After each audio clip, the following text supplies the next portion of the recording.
Cerita 59. 4 anak muda yang taat kepada Yehua.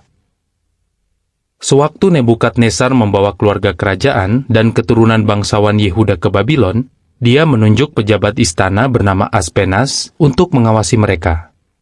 Dia menyuruh Aspenas memilih anak-anak lelaki yang paling sehat dan pintar di antara mereka. Anak-anak muda itu akan dilatih selama 3 tahun untuk menjadi pejabat penting di Babylon. Mereka harus belajar membaca, menulis, dan berbicara bahasa orang Babylon, yaitu bahasa Akad. Mereka juga harus makan makanan yang sama seperti yang dimakan raja dan pejabatnya. Di antara anak-anak muda itu, ada Daniel, Hanania, Mishael, dan Azaria. Aspenas memberi mereka nama Babylon, Belteshazzar, Syadrak, Meshak, dan Abednego. Apakah mereka nanti akan berhenti melayani Yehua? Keempat anak ini ingin terus taat kepada Yehua. Mereka tahu mereka tidak boleh makan makanan raja karena ada beberapa yang haram menurut hukum Yehua. Jadi mereka berkata kepada Aspenas, "Tolong jangan suruh kami makan makanan raja." Aspenas berkata, "Kalau kalian tidak makan dan raja lihat kalian sakit, dia akan bunuh saya." Daniel punya ide.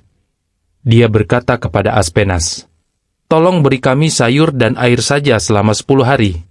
Lalu, bandingkan kami dengan anak-anak lain yang makan makanan raja." Aspenas setuju. Setelah 10 hari, Daniel dan 3 temannya terlihat lebih sehat daripada anak-anak lain.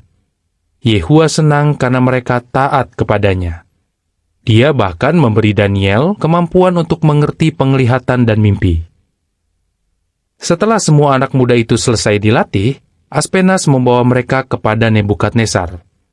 Raja berbicara kepada mereka, dan dia memperhatikan bahwa Daniel, Hanania, Mishael, dan Azaria lebih pintar dan lebih bijaksana daripada yang lain. Maka dia memilih keempat anak itu untuk bekerja di istana.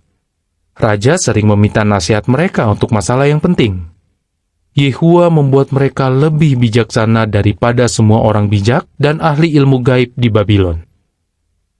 Walau ada di negeri lain, Daniel, Hanania, Mishael, dan Azaria tidak lupa bahwa mereka umat Yehua.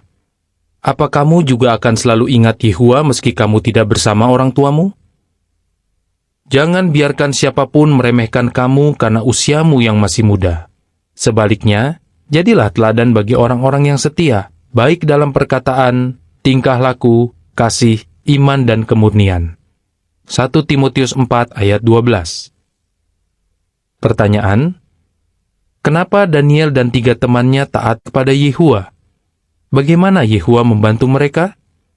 Daniel 1 ayat 1-21.